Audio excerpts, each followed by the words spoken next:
Currently out in playtest, Asterfel is an upcoming Gothic-like role-playing game. Lots of words, but the goal is fairly simple. Get a rugged shipwreck full out of harm's way through blades, sorcery, and lots of arrows. If you have no idea what Gothic is, oh boy, you have a lot of great games to try out. My favorite being Gothic 1 and 2, and of course Ryzen.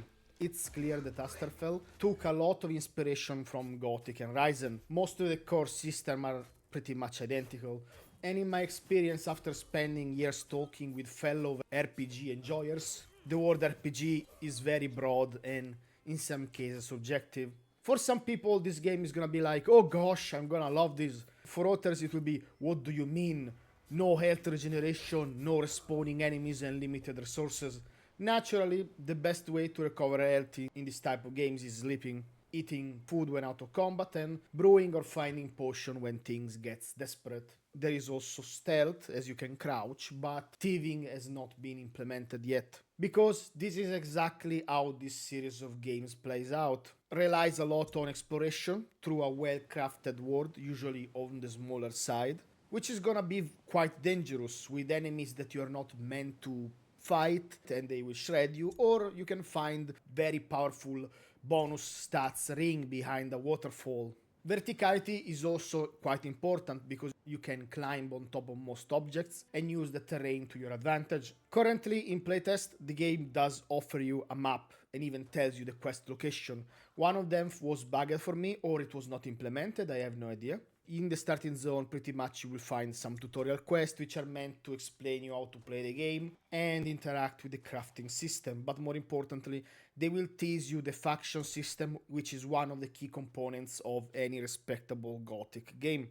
I also need to point out on a side note that currently the game features invisible walls. Most likely there are no swim animation yet, and to prevent you from wandering into unfinished parts of the map. I assume this is only temporary and will probably be removed when the game is in a better state. The story will tease you the classic faction intrigue. You have a fractured kingdom, mages obsessed with their own power, hot-headed rebels, and the king loyalists, who are most likely the one that will squeeze gold out of peasants. With every level up you get a set amount of points that can be allocated to core stats that are pretty much self-explanatory without any secondary effect. I assume the game will not introduce a respec option, but I do kinda hope that we move on from this and we get limited respec.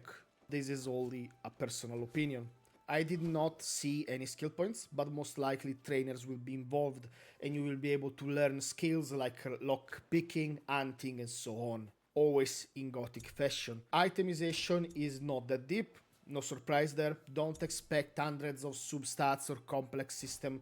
There are things to like, and the game has a lot of potential if it gets properly developed, which with most of the Gothic game formula well being through and tried, there is of course a lot of room to expanding and inserting cool new ideas.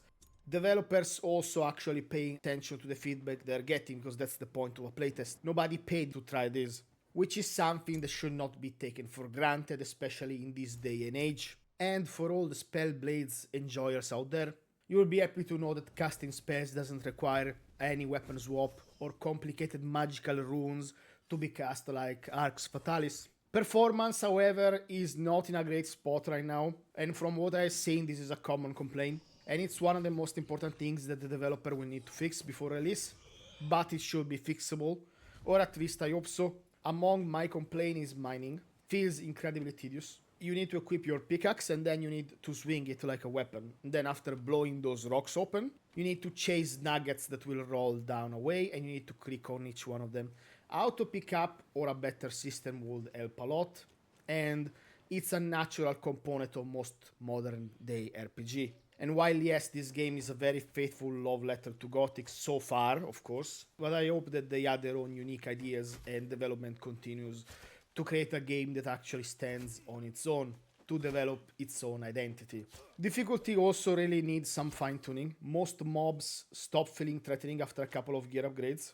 Humanoid enemies don't drop any weapon or arrows, so most likely you will be there to collect some coins. So is Asterfel worth paying attention to, looking forward to the release? It's generally too early for a final verdict. This was a playtest. and only showed us very small slice of the core system. Also, if you're playing the playtest and you have a save file and you want to play the Kindred version, you have to delete the save file because otherwise you will not be able to play it, which again was not super intuitive, but it is what it is. The best praise I can give to this game right now is that it looks promising. It's not overly confusing and didn't feel tedious beside mining. Now, time for engagement buzzwords.